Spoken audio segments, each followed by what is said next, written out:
Welcome to another stupid week. This video isn't sponsored by Elon Musk because he won't return my calls and has no idea who I am.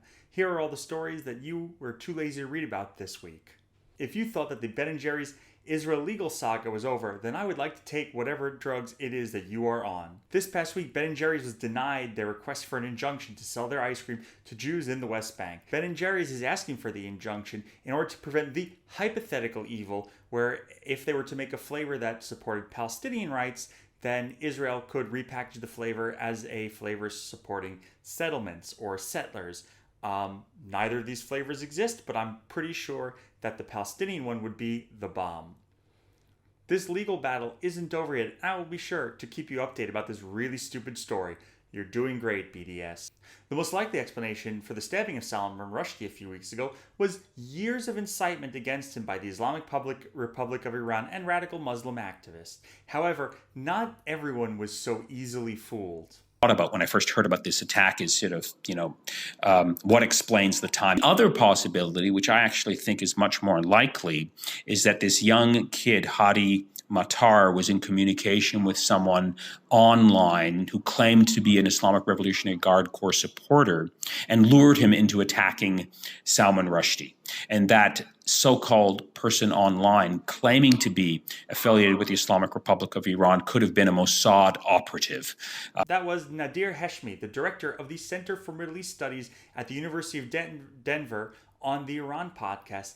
I mean, the Jews did it is always a possibility, but the global Jewish conspiracy to control everything doesn't actually have time for everything. We're very busy people. By the way, does anyone think that the Mossad did it is something clever to say anymore? This excuse is getting really, really old. But in this case, it's likely just that the person who stabbed Salaman Rushdie was a crazy person, radicalized online by other crazy people. But I checked with one of our Mossad sources anyway to see if this story had any validity, and here's what he had to say. Thank you, Agent Flipper. Netanyahu was probably frustrated that the racists he'd been supporting for so long couldn't keep it together for more than one election. Who knew that racists had such a hard time getting along with each other, too? Earlier in the week, he asked and practically did the online version of begging that the two right-wing religious extremist parties, Otzma Yehudit and Religious Zionism, put aside their differences to focus on the people that they have differences with. Netanyahu's main concern, of course, was the chance that if one of these parties ran separately, they wouldn't pass the electoral threshold and therefore waste votes that could have gone towards the right-wing bloc. And I'd argue that any vote for a racist scumbag is a wasted vote. But on Friday, Netanyahu could finally breathe a sigh of relief that, like I said before, Itamar Ben-Gvir and Bezalel Smotrich had put aside their differences to work together to screw over people that are different than them. And finally, last week was one of TV's most anticipated hours of television in years. War is afoot. No, not that hour. The following is a CNN special report. It was the hour where CNN finally admitted that America has an anti-Semitism problem. Anti-Semitism, the oldest hate. Ugly, deadly, and on the rise in America.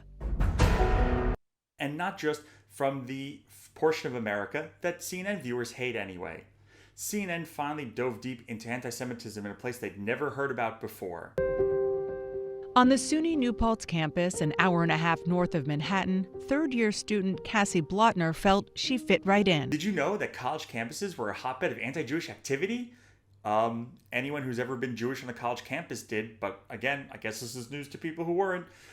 Before I continue on, I do want to say a big thank you to Dana Bash and CNN for giving this issue the attention that it has been so desperately missing the last few years. But it would be hard not to point out that the reason it hasn't gotten enough attention over the last few years is because media outlets like CNN have refused to cover incidents of left-wing anti-Semitism. It kind of irked me that they were calling this a rising problem, considering that it's always been a problem and it's always been on the rise. It's just that it hasn't always been so convenient to cover.